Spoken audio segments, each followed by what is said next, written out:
Muito obrigada a todos.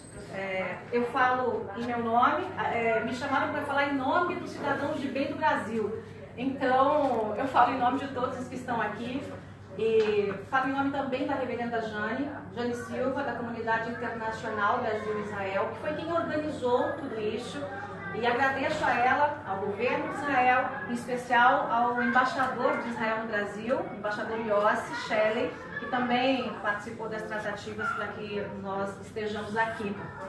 E para falar de Israel, eu poderia falar durante muitas horas, acho que todos nós, né? O que Israel pode contribuir para o Brasil e o que nós podemos contribuir com Israel. Eu acho que Israel pode exportar para o Brasil duas coisas muito importantes.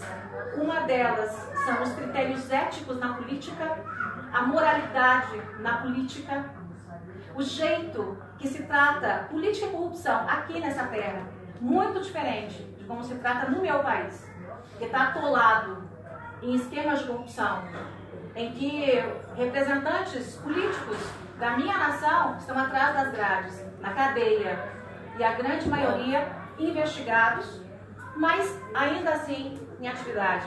Eu fiquei sabendo que aqui, por um delito que no meu país é considerado pequeno, não é a minha opinião, mas no meu país é considerado pequeno, um valor pequeno em vantagem, em propina ou presente, é capaz de levar um representante político para a cadeia.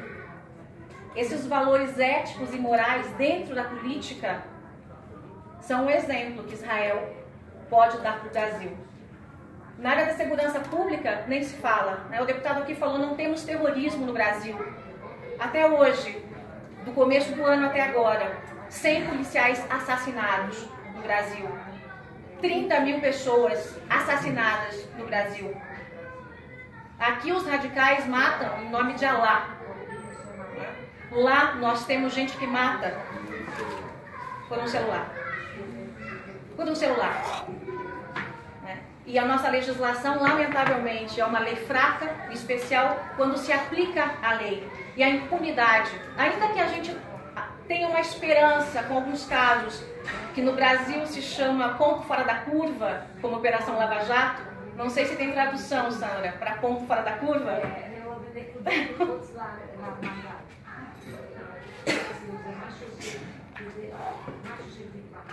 Ainda que tenhamos algumas exceções, a regra, lamentavelmente, é de impunidade.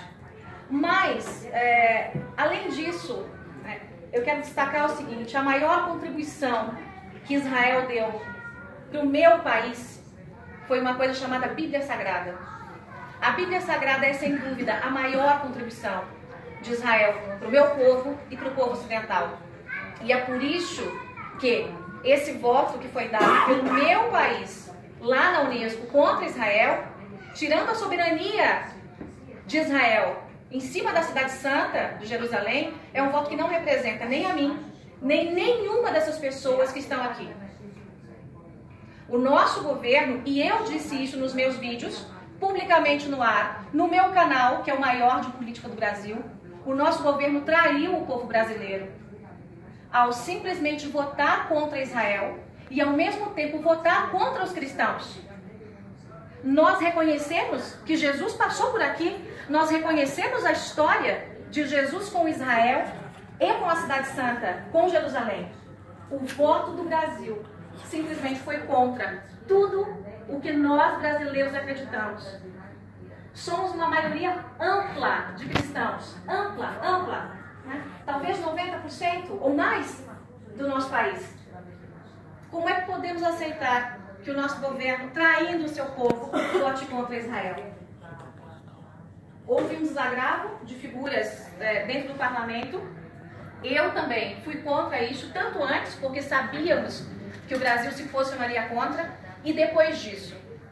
O Ministério das Relações Exteriores chegou a responder em nota as críticas que eu fiz em relação a isso, né? Mas nós continuamos lutando por Israel e vamos continuar lutando por Israel. Esses governos que estão lá, o atual governo brasileiro, vai passar.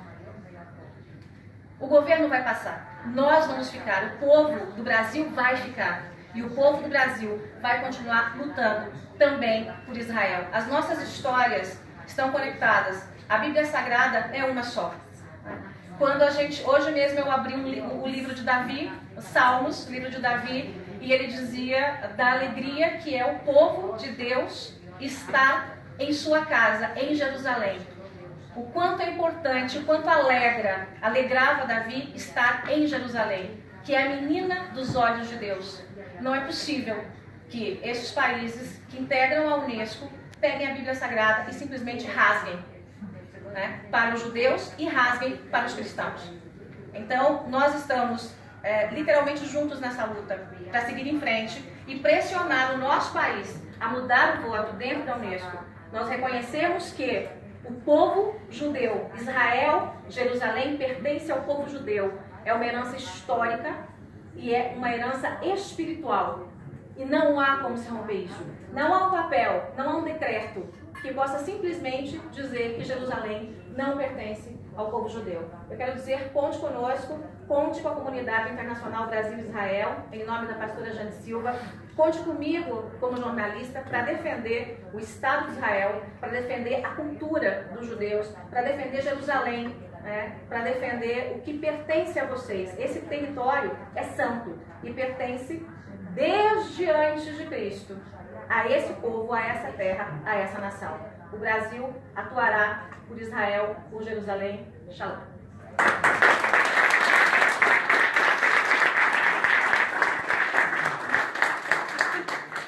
Bueno, después de esta